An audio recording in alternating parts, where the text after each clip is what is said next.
Bismillahirrahmanirrahim. Assalamualaikum warahmatullahi wabarakatuh.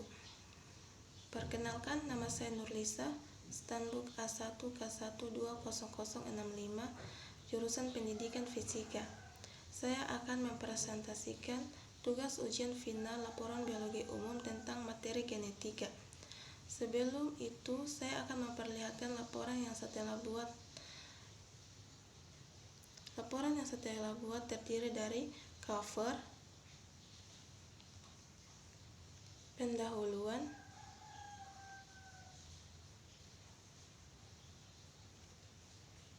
pembahasan,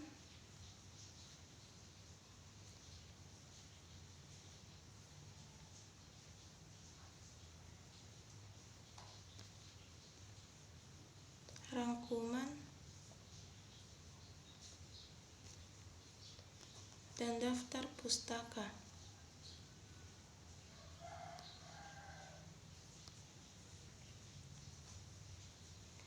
Selanjutnya saya akan menjelaskan materi tentang genetika. Pengertian genetika. Genetika adalah cabang biologi yang berhubungan dengan pewarisan sifat dan ekspresi sifat-sifat menurun. Konsep genetika berkembang dari ilmu yang membahas tentang bagaimana sifat diturunkan menjadi lebih luas, yakni ilmu yang mempelajari tentang materi genetik.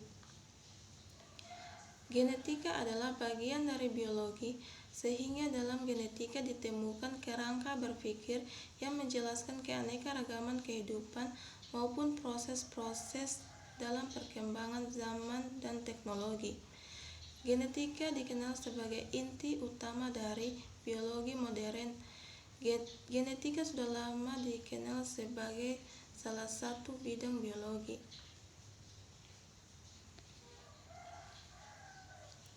Cabang-cabang murni genetika terdiri dari 5. Yang pertama, genetika molekuler.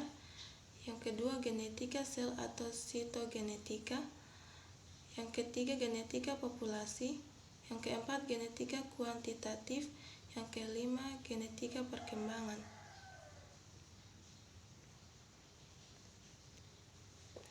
Sedangkan cabang-cabang terapan genetika terdiri dari 3. Yang pertama, genetika kedokteran. Yang kedua, ilmu pemuliaan. Yang ketiga, rekayasa genetika atau rekayasa gen.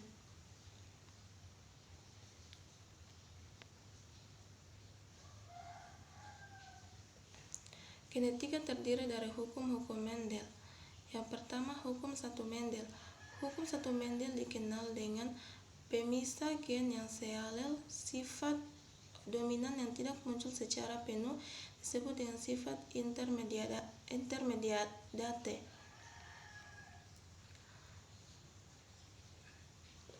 Hukum 2 Mendel dikenal dengan hukum pengelompokan gen secara bebas. Perkawinan resiprokal merupakan perkawinan kebalikan dari semula dilakukan dan menghasilkan keturunan dengan perbandingan genotip.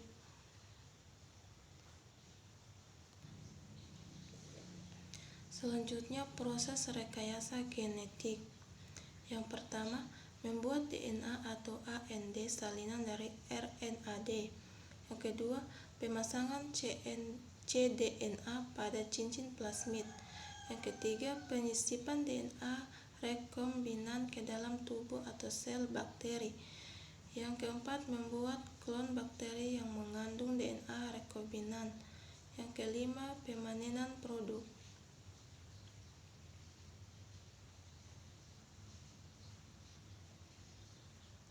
Selanjutnya, dampak rekayasa genetika. Dampak rekayasa genetika terdiri dari 3.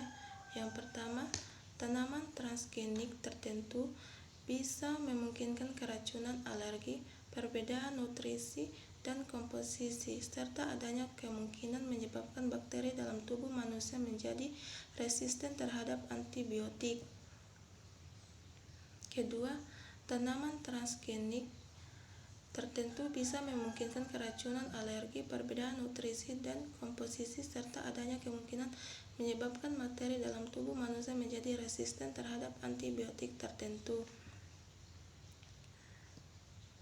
Yang ketiga, menyisipkan DNA atau gen organisme lain yang tidak berkerabat dianggap sebagai pelanggaran terhadap hukum alam dan masih sulit diterima oleh masyarakat. Untuk itu, rekayasa genetika yang dilakukan pada manusia dianggap sebagai penyimpangan moral.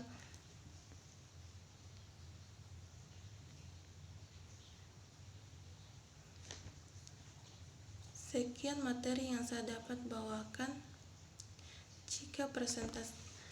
Mohon maaf jika presentasi yang saya bawakan masih banyak kesalahan. Saya akhiri dengan ucapan wassalamualaikum warahmatullahi wabarakatuh.